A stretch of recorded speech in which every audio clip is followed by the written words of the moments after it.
Hello dear students, welcome to English Textbook YouTube channel.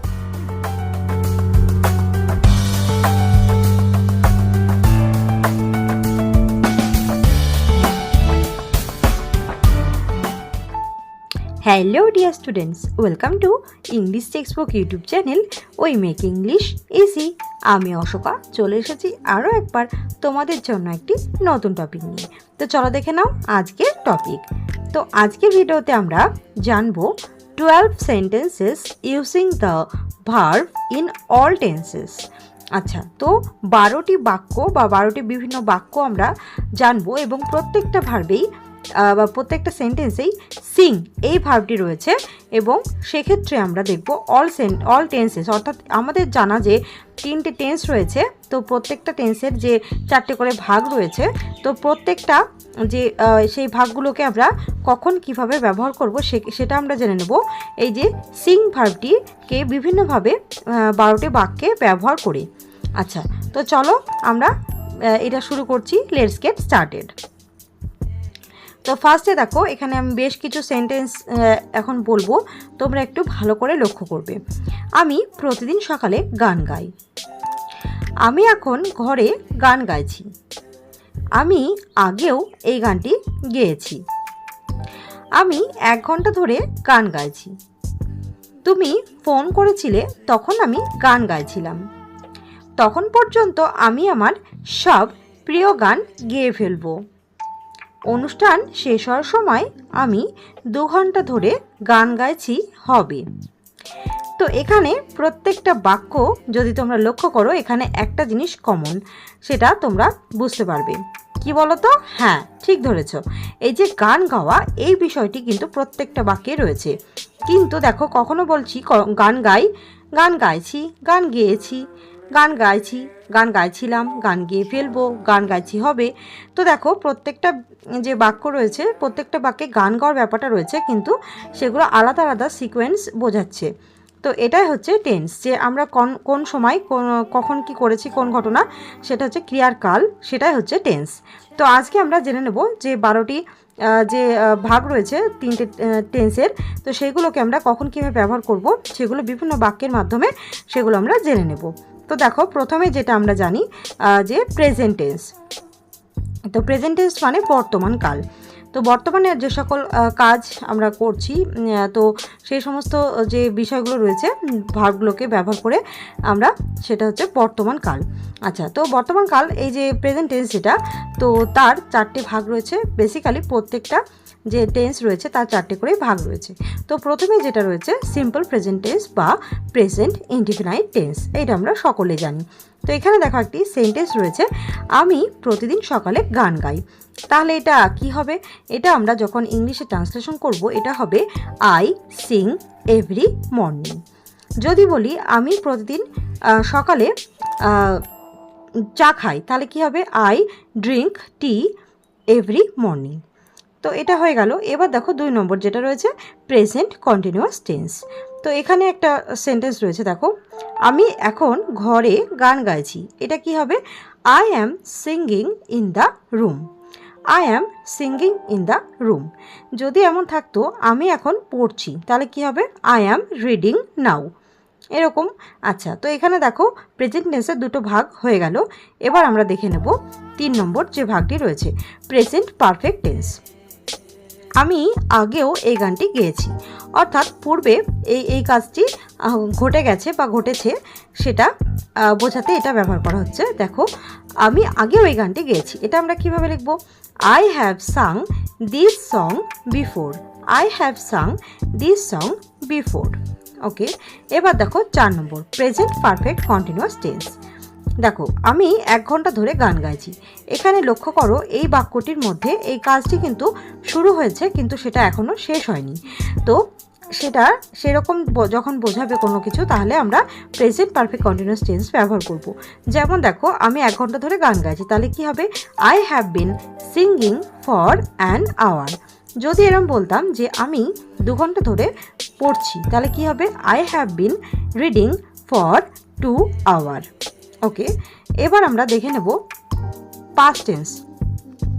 তো দেখো past tense আমরা সকলে জানি অতীতকালে কোনো ঘটে যাওয়া কোনো কিছু বোঝাতে সেক্ষেত্রে সেটা পাস্ট টেন্স বলা হয়ে থাকে।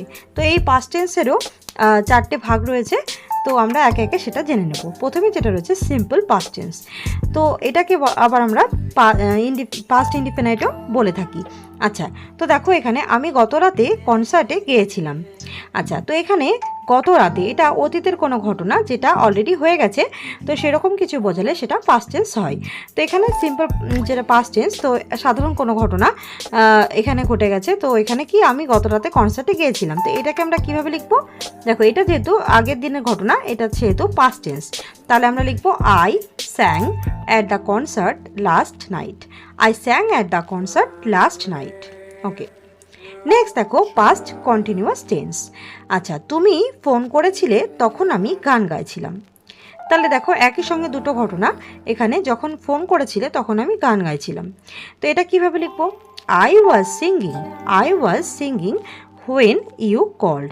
I was singing when you called. Okay, এবার দেখে নেব 3 নম্বর যে ভাগটি রয়েছে পাস্ট পারফেক্ট টেন্স। তো দেখো এখানে কি একটা বাক্য রয়েছে, ওরা আসার আগেই আমি গিয়েছিলাম। ওরা আসার আগেই আমি গিয়েছিলাম। তাহলে এটা কিভাবে লিখবো? দেখো I had sung before they arrived. তো এখানে ভালো করে লক্ষ্য করো যে ওরা আসার আগেই, অর্থাৎ যে কোন ঘটনাটা আগে হয়েছে? গান গাওয়াটা, এবং গান গাওয়ার পরে তারা এসেছে। তো এক্ষেত্রে যেটা আগে ঘটে যাবে সেক্ষেত্রে আমরা পাস্ট পারফেক্ট ফর্মটাকে ইউজ করব এবং তারপর একটা সিম্পল পাস্ট টেন্স রেখে দেবো। তাহলে আই হ্যাড সাং, যেহেতু আমি তারা আসার আগে গানটা গাওয়া হয়েছে সেক্ষেত্রে এই হ্যাড তারপর থার্ড ফর্ম, যেটা সিংয়ের থার্ড ফর্ম সাং, সেটা ব্যবহার করা হয়েছে। তারপর দেখো বিফোর, আগেই, দে অ্যারাইভ, তারা পৌঁছানোর আগেই। ওকে, আচ্ছা, তারপর দেখো 8 নম্বর যেটা রয়েছে পাস্ট পারফেক্ট কন্টিনিউয়াস টেন্স। কোনো ঘটনা অতীতে ঘটেছে সেটা বোঝাতে এটা কিন্তু ব্যবহার করা হচ্ছে। তো দেখো লাইট যাওয়ার আগে আমি 30 মিনিট ধরে গান গাইছিলাম। লাইট যাওয়ার আগে আমি 30 মিনিট ধরে গান গাইছিলাম। এটা কিভাবে লিখবো? I had been singing for 30 minutes before the power went out. I had been singing for 30 minutes before the power went out. Okay, আচ্ছা, তো এই হলো পাস্ট টেন্সের যে 4টে ভাগ রয়েছে সেগুলো নিয়ে। দেখো এবার তারপরে ফিউচার টেন্স, ভবিষ্যৎকাল, অর্থাৎ আমরা আগামীতে কোনো কাজ বা কোনো ঘটনা সেগুলো নিয়ে কোনো কথা বলে সেক্ষেত্রে আমরা ফিউচার টেন্সটাকে ব্যবহার করি, বা যেটা ভবিষ্যৎকে বোঝায়। আচ্ছা, তো প্রথমে এই টেন্সটিরও কিন্তু 4টে ভাগ রয়েছে, আমরা সকলেই জানি। তো প্রথমে যেটা চলে আসছে সিম্পল ফিউচার টেন্স। তো দেখো এখানে আমি বিয়েতে গান গাইবো, তো এটা আমরা কি করব? I will sing at the wedding, এভাবে আমরা লিখব। I will sing at the wedding, আমি বিয়েতে গান গাইব। বা যদি এরকম থাকে আমি বইটি পড়ব, I will read the book. I will read the book. আচ্ছা, এবার দেখো ফিউচার কন্টিনিউয়াস টেন্স, কোনো ঘটনা যেটা আগামীতে ঘটতে থাকবে এরকম কিছু বোঝালে সেক্ষেত্রে ফিউচার কন্টিনিউয়াস টেন্সটা হয়। তো দেখো রাত 8টায় আমি স্টেজে গান গাইবো বা গাইতে থাকবো, এরকম বোঝাচ্ছে। তাহলে কি হবে? I will be singing on stage at 8 PM।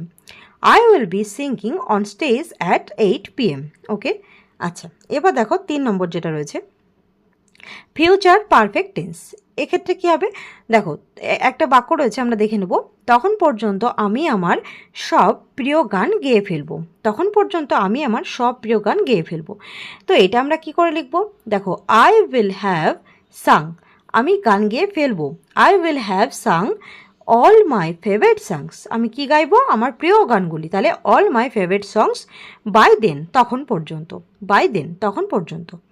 আচ্ছা, নেক্সট অ্যান্ড লাস্ট যেটা রয়েছে ফিউচার পারফেক্ট কন্টিনিউয়াস টেন্স। তো দেখো অনুষ্ঠান শেষ হওয়ার সময় আমি 2 ঘন্টা ধরে গান গাইছি হবে। অনুষ্ঠান শেষ হওয়ার সময় আমি 2 ঘন্টা ধরে গান গাইছি হবে। আচ্ছা, তো এরকম একটা, লাইনটা দেখে ভয় পাওয়ার কিছু নেই। তো এরকম যদি থাকে তাহলে সেটাকে আমরা কিছু ভাগ ভাগ করে নিয়ে লিখে নেব। তো এটা আমরা কিভাবে লিখবো? দেখো I will have been singing. I will have been singing, তাহলে কি আমি গান গাইছি হবে ফর কত সময়? 2 ঘন্টা, তাহলে ফর 2 আওয়ার্স। এইবার কখন, সেটা কোন সিকোয়েন্সে বোঝাচ্ছে? দেখো অনুষ্ঠান শেষ হওয়ার সময়, তাহলে কি by the time the show ends. By the time the show ends. আচ্ছা, তো তো এই হয়ে গেল অনুষ্ঠান শেষ হওয়ার সময় আমি 2 ঘন্টা ধরে গান গাইছি হবে। I will have been singing for 2 hours by the time the show ends. তো এই হচ্ছে যে আমাদের যে 3টে টেন্স রয়েছে এবং প্রত্যেকটা টেন্সের যে 4টে করে ভাগ, এবং এক্ষেত্রে আমি একটি মাত্র ভার্বকে ব্যবহার করে বিভিন্নভাবে যে টেন্সগুলো রয়েছে সেগুলোর মাধ্যমে সেগুলোকে ট্রান্সলেশনের আকারে আমি বোঝানোর চেষ্টা করলাম। আই হোপ তোমরা এটা খুব সহজেই বুঝতে পারবে এবং তোমরা এগুলো থেকে অন্য কোনো ভার্ব ব্যবহার করে কিন্তু এই 12টি সেন্টেন্সকে তোমরা অন্য ভার্ব ব্যবহার করে অন্যভাবেও কিন্তু তোমরা নিজের মতো বাক্য বানিয়েও লিখে প্র্যাকটিস করবে, তাহলে কিন্তু এটা আরও বেশি ফ্রুটফুল হবে। ওকে, এবার দেখো তোমাদের জন্য কিছু ওয়ার্কশিট রয়েছে, বা এখানে দেখো আমি কিছু কাজ দিচ্ছি, তোমরা এগুলো করবে। দেখো, রাহুল প্রতিদিন ক্রিকেট খেলে। সে এখন একটি বই পড়ছে। আমি তার নাম জানি না। সে 2 ঘন্টা ধরে ছবি আঁকছে।